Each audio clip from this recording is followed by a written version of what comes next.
Hello and welcome back to The Purposeful Shift. Today's episode is going to be a little bit different to what you will expect if you've been listening to past episodes. Last week, I talked about the fear of looking stupid and how often we are not actually afraid of trying something new. We're afraid of being seen trying that something new. And since I recorded that episode, I've caught myself thinking about it several times. And the funny thing is that I realized I'd spent the whole week living exactly what I'd been talking about. So I thought I would share a few reflections whilst they're still fresh in my mind. So there's no psychology tidbits this week, just a few things that have happened and what they've made me think about. And this idea has come about through a conversation with my lovely mentor, Kathy. So shout out to Kathy for prompting me to record this reflective episode as something a little bit different. So I've got three reflections that I want to talk about. Reflection one is that it's much harder when it's your own business. So you may not know this, but in my day job, if you like, I am a freelance marketer. So I've been working in the charity sector now for the past 10 years, but I've got kind of 20 years plus marketing experience, which spreads over multiple different businesses as well as charities of different sizes. And over the last year or so, I have been working with a small number of women who have started or about to start their own businesses and helping them with their mindset and their positioning and the marketing of their businesses. And I love this. I love working with female solopreneurs or women who are creating lifestyle businesses, women who are starting something on the side alongside their employment, who are building something around their family commitments. It really makes me excited to talk about business with other women.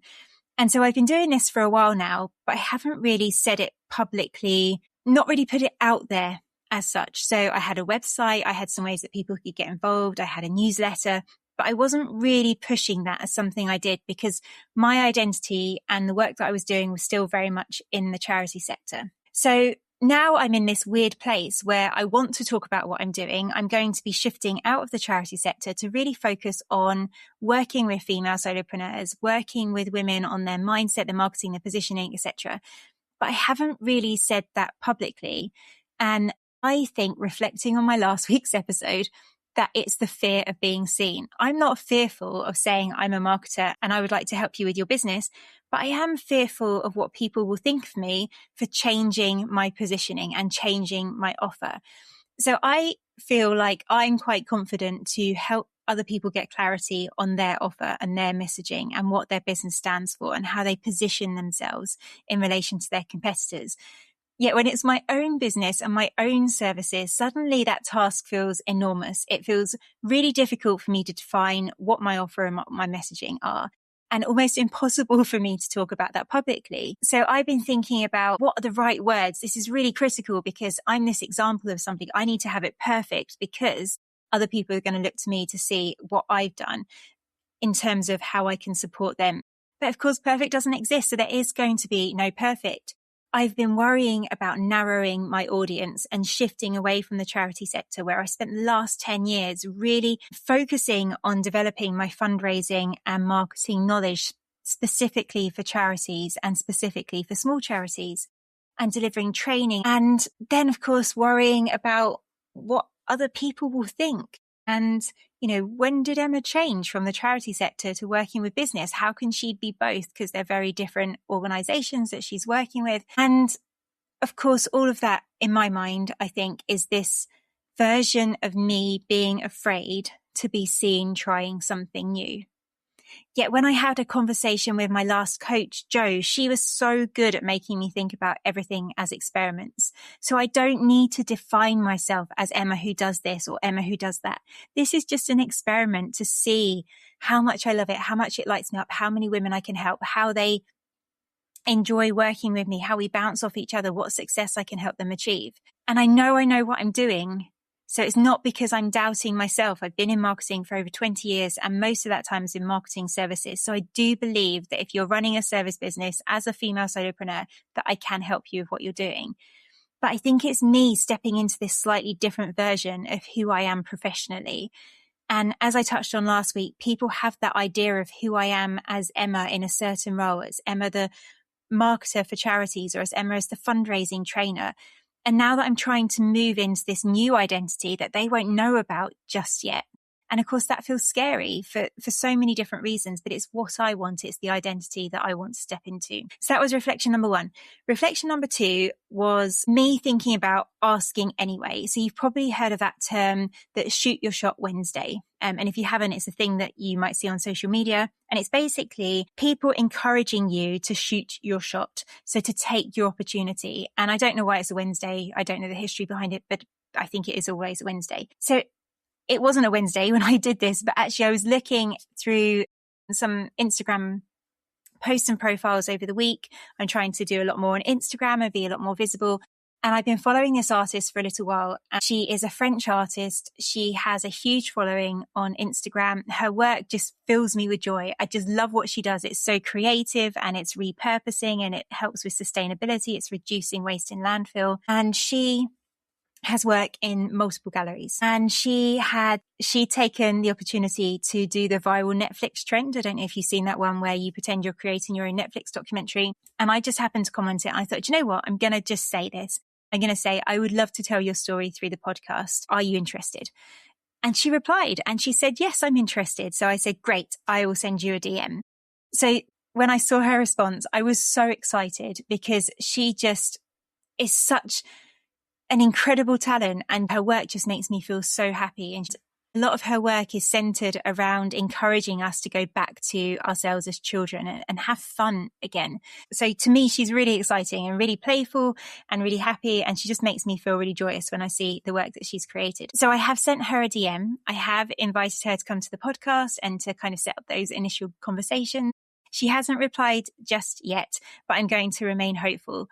And of course, what's the worst that happens? Maybe she doesn't reply. Maybe it doesn't work out. Maybe she says no. Maybe she's too busy. But it got me thinking about how many opportunities we have, which might not necessarily be presented to us, but we might see them and we might decide not to take a chance on that opportunity because we might decide that that thing isn't even possible without asking the person involved if it is even possible. So how often do we answer no on somebody else's behalf? How often do we avoid asking the question or doing the thing because we think we know the answer, but we don't actually know the answer because we never asked the question in the first place? And I know I do this all the time.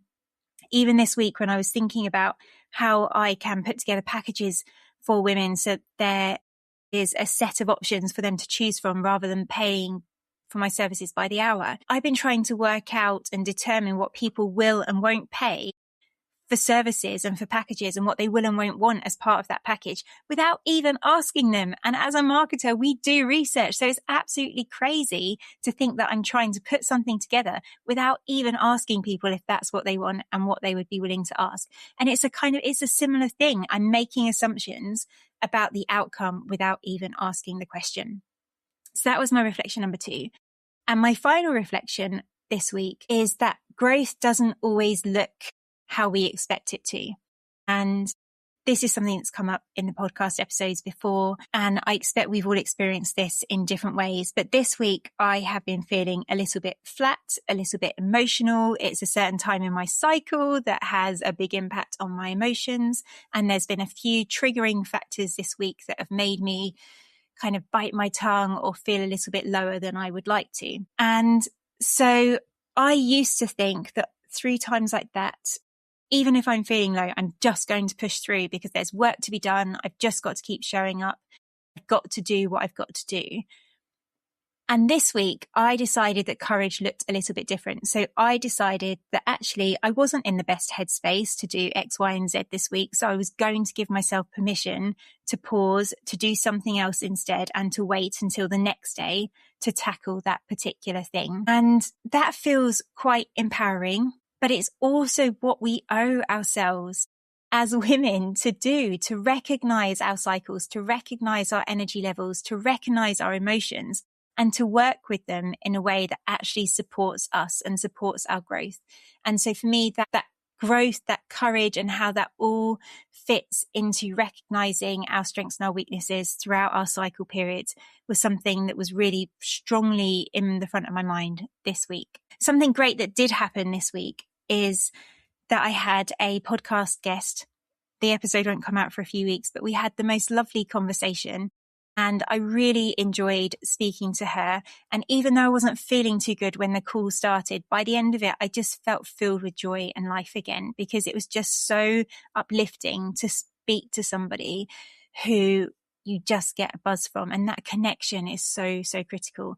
Anyway, I've gone off on a tangent again. So back to growth. So I was thinking this week about all of the things that have happened this year as I was starting to plan into my August. And I was thinking about the things that I was releasing with the Aquarius moon. And I was thinking about all of the change that's possible through August and all of these messages that I keep coming across through other people I follow on Instagram, like Kirsty Gallagher. And I was thinking about my growth from the year to date, and even just this week, thinking about what courage looks like and giving myself space to just say, not today. So another element of growth that I recognized just today was that I have a massive to-do list, but I decided that actually it was a nice sunny day. I wanted to get up early. I wanted to get out of the house and get some fresh air and a different environment before I tackled my to-do list. So we went off to Newquay. We went to a cafe that I really loved, that I'd gone to a couple of years ago. And I wanted to take my husband to this cafe. And we went there and we had breakfast, and it was the most delicious breakfast. I really enjoyed it. I'm not sure if he enjoyed it so much because it wasn't his typical breakfast, but it was really nice. It was like this smoothie bowl with some fruit and cocoa and protein and peanut butter. And it was just delicious. It'll be on my Instagram if you want to have a look at how good they look as well when they're presented to you. Just looks beautiful. So we went to have breakfast at this cafe, which is called Blend in Newquay. Then we went for a walk through the town and along to the beach. And I sat on the beach in the sun journaling whilst Matt went to go and meet one of his friends who's here on holiday. So that was wonderful today. And I had the podcast guest episode a couple of days ago, which was wonderful. And last weekend, I gave myself another day off work because my friend was visiting. So we went camping together and then we went to the beach together on Monday. Given myself permission several times this week to actually recognize what it is that I want and that I need, and to adjust my calendar and my timetable, my workload and my to-do list to fit around what I needed. And for me, that is huge growth. That is a massive sign of growth from where I was 6 months or 12 months ago, where I would have just tried to keep on going. I would have said no to those opportunities because I would have put my work first rather than myself and my relationships and that human connection that I've been craving. So that's this week. It's been a brilliant week, even though my mood has been low. I also got to take my daughter to the theatre. And we went to see Chitty Chitty Bang Bang, which is one of my favourite childhood films. And that was incredible. I really enjoyed that. Again, it was another challenging day. We had a challenging train journey. The train was oversold. Somebody was in our seats. And then we asked them to move. And then the train was going backwards. And then we both felt travel sick. So I gave my seats back to the person. Then we went and stood in the gap between the two carriages. And there were people coming on and off all the time. So the train journey was stressful. And then we were late and we couldn't get a taxi. We had to walk up the hill in the sun. So she got really hot and bothered. And then the performance was quite long. So all these little things that were stacking up, making it really difficult for her.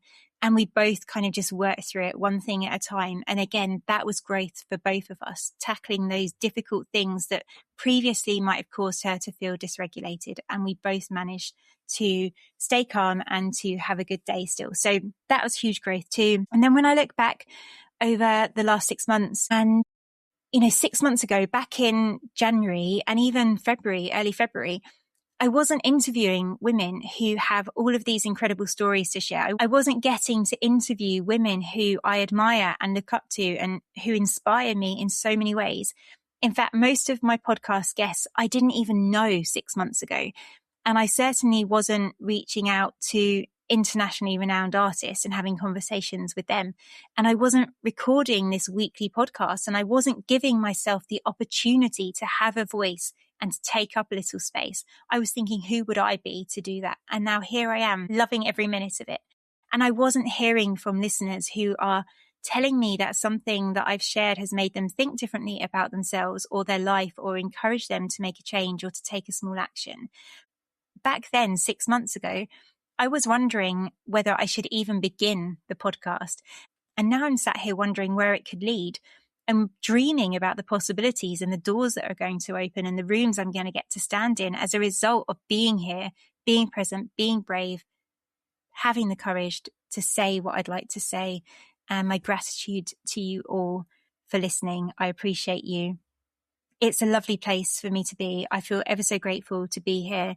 And I'm here not because I had everything figured out, because I definitely do not have that, but because I am collecting evidence day after day, week after week, that is helping me build my new identity. That's reminding myself that I can do things that once seemed beyond me, that once seemed scary or too big for me. And you can do it too. Please, please believe in yourself. Small actions lead to big change over a long term. Please look back over the last 6 months and see the growth that you have also achieved. So I thought I would leave you with one final question this week. And that is, what opportunity have you already talked yourself out of before giving somebody else the chance to answer? So it might be applying for something, asking for help, inviting someone for a coffee, sharing an idea, whatever it is. Perhaps this week is the week to ask, and you never know, they might just say yes. Thank you so much for listening. I know this was a bit of an unusual episode. If you'd like to hear more of these kind of reflections, I would love to welcome you to my weekly newsletter. Each week I share thoughts, gentle prompts, and practical exercises that are inspired by the conversations that I have here on the podcast. You'll find the link to sign up in the show notes. Until next time, take care of yourself. Please keep following your curiosity, and I will see you next week for a special guest episode with the lovely Natasha Jade. See you soon.